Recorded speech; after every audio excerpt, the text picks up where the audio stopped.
Los invitados de hoy interpretaron al mismo personaje en dos puestas distintas de una misma directora. Me refiero a Oscar Martínez y Joaquín Furriel. Ambos compusieron al profesor jorobado de la mala sangre, la obra de Griselda Gambaro, que Laura Yussem estrenó en 1982 y repuso luego en el 2006. Y como siempre, para reflexionar sobre la obra, también me acompañan Mauricio Cartum y los polémicos invitados al asado.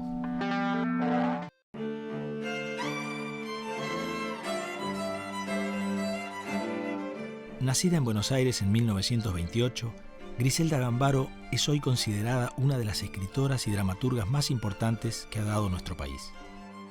Una autora que suele utilizar los vínculos tradicionales de la sociedad o las relaciones humanas para hablar de temas como la justicia, la dignidad o el perdón. En rasgos generales, sus obras evitan el naturalismo, critican la docilidad del ser humano y expresan la dependencia de los débiles para con sus propios opresores. Son piezas que muestran la agonía y la absoluta falta de comunicación entre sus personajes, quienes se revelan condenados a vivir en perpetua soledad.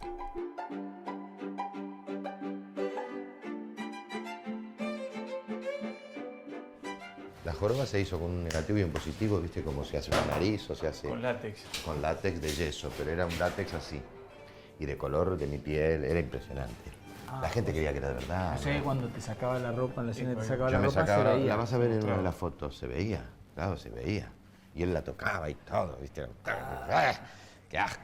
¿Qué sé yo? Qué hermoso. Entonces, en un momento, cuando yo ya, después que la había mostrado, hay una escena que yo tenía poco tiempo, me la tenían que sacar y yo me ponía una remera que tenía la jiba.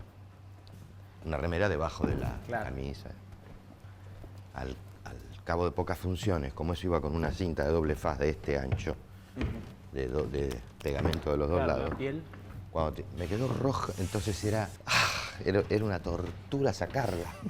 Y físicamente acompañaba Y la físicamente había que acompañar, claro. Sí. Yo no la pude ver a la obra, porque en el 82, cuando se estrenó, 86, 82. no vivía acá todavía, y la versión de Joaquín estaba en cartel y no la vi. La leí y quedé sorprendido. Sí. Sí, es un obrón, es un clásico. Sí, y poder decir esos textos. No hay uno de todos los textos que te toca decir que no sientas la necesidad de decirlos, porque lo primero que te pasa es, como lector, cuando lo lees, estás permanentemente conectado con algo que nos sigue pasando, ¿no? El autoritarismo, la humillación, Injusticia. la injusticia, también el amor. La historia transcurre en Buenos Aires a mediados del siglo XIX, durante la tiranía de Juan Manuel de Rosas. Benigno es un estanciero despiadado y autoritario. Está casado con una mujer sumisa y es el padre de una hija de espíritu caprichoso y rebelde. El criado Fermín, al igual que su amo, disfruta con la sangre de sus víctimas y con los melones que representan las cabezas de los opositores. Buscando un tutor para su hija, Benigno decide contratar a Rafael, un joven profesor jorobado. Yo me acuerdo la sensación de la primera escena con Lautaro, que era terrible, siniestro. Terrible. Cuando me decía, desvístase.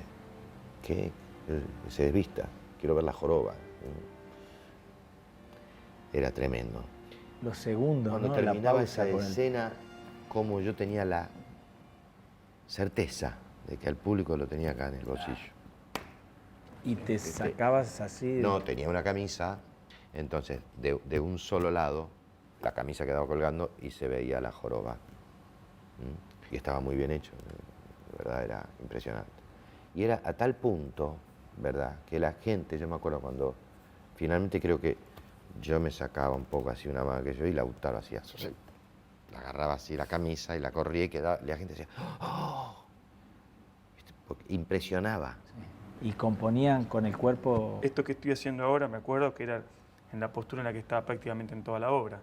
Y lo que sí me acuerdo era que además de la postura, yo sentía que esa misma postura ya te propone ver a los personajes de otra manera. Totalmente. Y lo que pasaba con la voz, cuando tenía que ir a volúmenes fuertes de discusión y todo, yo nunca había sentido la sentía como acá, porque si uno está en esta postura es diferente la voz, pero si estás acá, y bueno, eso... es precioso. Es precioso, igual al tiempo, yo me acuerdo que mi pareja todo el tiempo en mi casa, Paola, me decía, parate derecho, parate, porque me quedaba como vencido, ¿no? Que a mi manera fue el personaje que mejor estuve, porque realmente estaba muy De algún modo te obliga también el personaje a un grado de introspección y una sensibilidad extrema, ¿no? Porque si no, no tenés cómo abordarlo. Y además, por otra parte, creo que todos, independientemente del lugar social y de la época histórica en la que nos toque vivir, todos tenemos un humillado, por pequeño o grande que sea. O todos tememos ser humillados, ofendidos, o padecer el autoritarismo, o lo hemos padecido alguna vez, ¿no es cierto? Y creo que es casi imposible no identificarse con ese hombrecito, ¿no? Con ese almita de Rafael. Me parece que es como imposible para un espectador sensible. No, por eso la gente automáticamente se solidariza con él. Este amor prohibido y suicida obliga a Rafael a padecer humillaciones y una despiadada represalia. Entonces los jóvenes planean huir, pero comprenden que será inútil. Al final, la madre de Dolores los traiciona. Benigno termina con la vida de Rafael y condena a su hija a la privación y al silencio. Una mujer se enamora de un hombre que es despreciado por su condición física, en este caso por su joroba, y eso lleva a la gran represión y a la muerte. Es brutal eso. Digo, eso está presente en cualquier barrio, en cualquier barrio es la vida de cada uno. Recuerdo que cuando lo traen a él muerto al final, Laura no me había dicho nada, y un día me llama y me dice, Oscar, sí, bueno, me dice, mira, espero que no tengas ningún inconveniente, porque esto yo además lo he visto así, lo soñé así, qué sé yo cuándo. Yo vi que me preparaba, digo, ¿qué me va a decir? Me dice, yo quiero que cuando te traes estés totalmente desnudo. Digo, ¿y dónde me vas a depositar?